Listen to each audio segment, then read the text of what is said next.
রক্ত দিয়ে আর এই সবে মাত্র ঘরে ঢুকলাম। তো এখন বাজে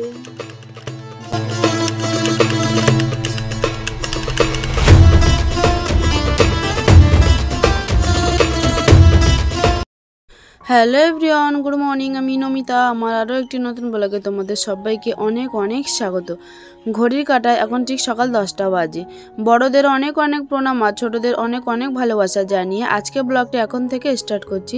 কাছে দূরে যে যেখান থেকে আমরা ব্লগটি দেখছো, আশা করছি তোমরা সবাই এই মুহূর্তে ভালো আছো আর অনেক সুস্থ আছো। তো চলো পুরো ব্লগটি একটু স্কিপ না করে প্রথম থেকে শেষ পর্যন্ত দেখতে থাকো, আশা করছি একটু হলেও ভালো লাগবে। রক্ত দিয়ে আর এই সবে মাত্র ঘরে ঢুকলাম। তো এখন বাজে দুপুর 2:50। তো এই সবে রক্ত দিয়ে এই যে রক্ত দিলাম, এখান থেকে রক্তটা নিয়েছে। তো রক্তটা দিয়ে এই ঘরে চলে আসলাম। তো যখন রক্ত নেয় তো খুবই ভয় লাগছিল, মানে কি বলবো, ছোটবেলায় এমন ছিল যে সূঁচ দেখলে ভয় পেতাম, আর এখন এমন একটা হয়ে গেছে যে নিজে মা হওয়ার জন্য মানে শত শত রক্ত গায়ে থেকে আউট হয়ে যাচ্ছে, কিন্তু কোনো কিছু মানে কষ্ট হলেও কোনো কিছু প্রকাশ করার মতো বা কোনো কিছু বলার নেই।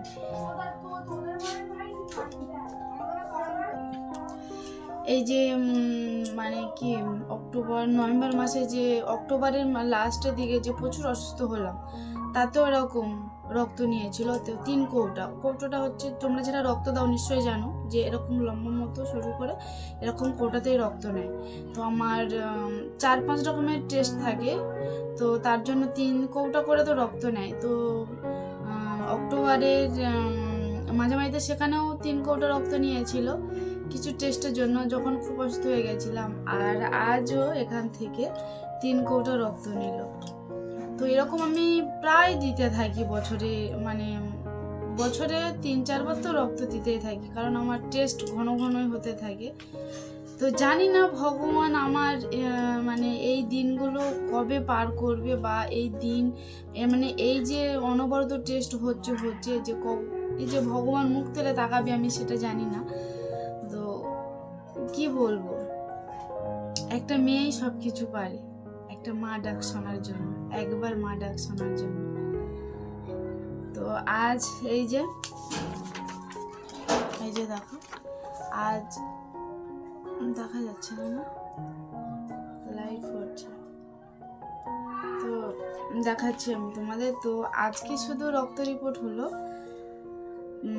5,000, টোটাল হলো 5,360 টাকা আজকে রক্ত রিপোর্ট। আর এই যে পরশু দিন মানে 1 জানুয়ারিতে একটা রক্ত রিপোর্ট আছে, তো সেটা 3,000 টাকা। ওটা রক্ত রিপোর্ট না, ওটা ডিজিটাল এক্সরে আছে। তো ওটা খুবই কষ্টকর, কারণ যারা তোমরা ডিজিটাল এক্সরে করেছো নিশ্চয়ই জানো, কারণ এই এক্সরেটা মানে যারা আমার মতো এরকম পেশেন্ট আছো আর কি, তাদের কিন্তু এই টেস্টটা হয়। তো এই টেস্ট আমার গত বছরে হয়েছিল, এরকমই টাইমে হয়েছিল, এর এবছরও সেম। তো এবছরের টেস্টটা 1 জানুয়ারিতে ডেট পড়েছে, তো ডিজিটাল এক্সরে ওই দিনে নিয়ে যেতে হবে। তো আজকে বুকিং করে দিয়ে এসছি। তো আমাকে বলেছে তুমি 31 তারিখে একবার ফোন করে বলে দেবে, যেহেতু তোমার 1 জানুয়ারিতে রিপোর্ট মানে টেস্টটা আছে। তো তার জন্য এই যে দেখো, এই মোবাইল নম্বরটা দিয়েছি, কিছু দেখা যাচ্ছে না, আমি পরে দেখাচ্ছি, এটা দিয়েছে। তো আজ দিয়ে আসলাম 5,360 টাকা, আর সেদিনেও নিয়ে যেতে হবে 3,000 টাকা। আর তোমাদের দাদা ভাইয়েরও একটা রিপোর্ট আছে। তো দাদা ভাই তো এখন যেহেতু লজে আছে, ওর তো জানুয়ারি 2 তারিখ অবধি চাপ আছে, কারণ 1 তারিখে তো খুবই চাপ টুরিস্টের, আর 2 তারিখে চাপ আছে, বললো 3 তারিখে। দেখা যাক দাদা ভাই কবে আসে। আমি তো আমার রিপোর্ট করে আগে কমপ্লিট করে নিই। তো 1 তারিখে যে রিপোর্টটা, সেটা খুবই বেদনাদায়ক, খুবই কষ্টকর। তো খুবই কষ্টেতে আছি, জানি না কি হবে।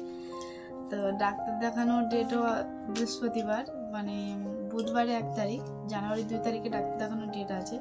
তো তার আগে তোমাদের দাদাভাইকে বললাম যে তুমি এসো, তো দেখা যাক আসতে পারি কিনা, জানি না। ও রিপোর্ট মানে দুজনে রিপোর্ট করে আর কি ডাক্তার দেখাতে যেতে হয়। আর এই যে দেখো, আজকে এই যে রিপোর্টগুলো হলো, মানে আজকে রক্ত দিয়ে আসলাম, মানে এই রক্ত রিপোর্টে এই 5 রকম টেস্ট আজকে, কিন্তু এই যে দেখো 5 রকম টেস্ট।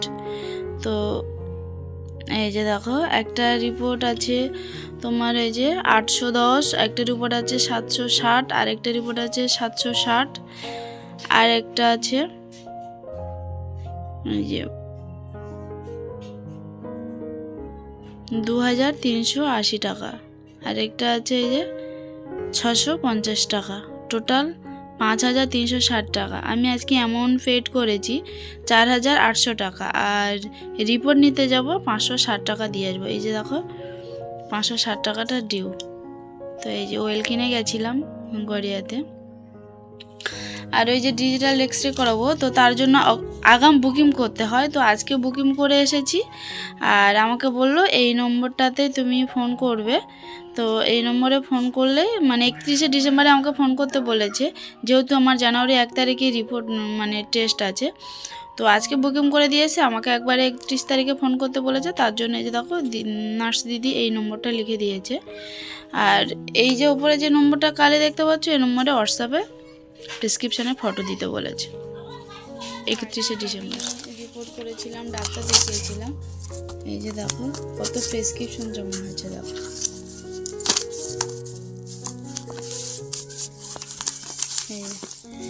এটা ছিল তোমার ক্যানিংয়ের লোকনাথ সাহা। এই যে কত প্রেসক্রিপশন দেখেছো। আর এই যে ওনার এই যে কত রিপোর্ট, মানে রিপোর্ট শেষ নেই। এখনো বাড়িতে আছে অনেক, এখন মানে এগুলো আমি তো এনেছিলাম, মানে এখানেই ছিল, মানে বাবার কাছেই সব রিপোর্ট, মানে যেহেতু অক্টোবরে অসুস্থ হয়েছিলাম, তখন তোমাদের দাদাভাই সব কিছু এনেছিল, ডাক্তারবাবু দেখতে চেয়েছিল, সেই জন্য এই যে এখানে এই যে সব কিছু আছে। আর কিছু যেগুলো পুরানো হয়ে গেছে সেগুলো আর আনিনি, এগুলো যেগুলো রিসেন্টলি সেগুলো এই যে এনেছিল। এটা হলো অশোক লাইব্রেরি টেস্ট, এটা এই যে অশোক লাইব্রেরি টেস্ট, এটা ছিল ওই অক্টোবরেতে যখন অসুস্থ হয়েছিলাম তখন ওখানটাতেই টেস্টগুলো হয়েছিল।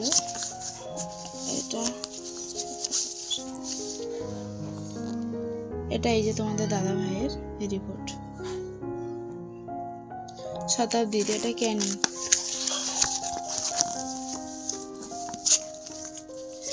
অনেক দিন হয়ে গেছে তো, ভাঁজে ভাঁজে আছে তো।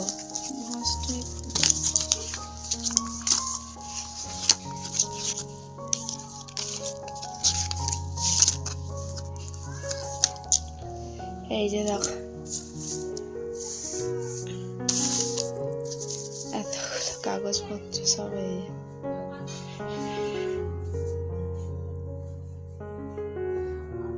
জীবনটাই টেস্ট করতে করতে জীবনটা শেষ হয়ে গেল। তো এইভাবেই চলছে, দেখা যাক ভগবান কবে মুখ তুলে তাকায় জানি না, ভগবানের অপেক্ষায় আছি। উনি যদি চান তাহলে সব কিছুই হয়ে যাবে, না হওয়ার কিছুই নেই। তো দেখা যাক ভগবান কবে মুখ তুলে তাকায়। ডাক্তার তো দেখাচ্ছি, তো তার সঙ্গে তো তাকেও স্মরণ করছি, দেখা যাক কবে ভগবান মুখ তুলে তাকায়। তাহলে আজকের ভিডিওটি এই পর্যন্ত, আবারও দেখা হচ্ছে অন্য আরেকটি নতুন ভিডিওতে। ততক্ষণে তোমরা সবাই ভালো থাকবে, সুস্থ থাকবে। টাটা।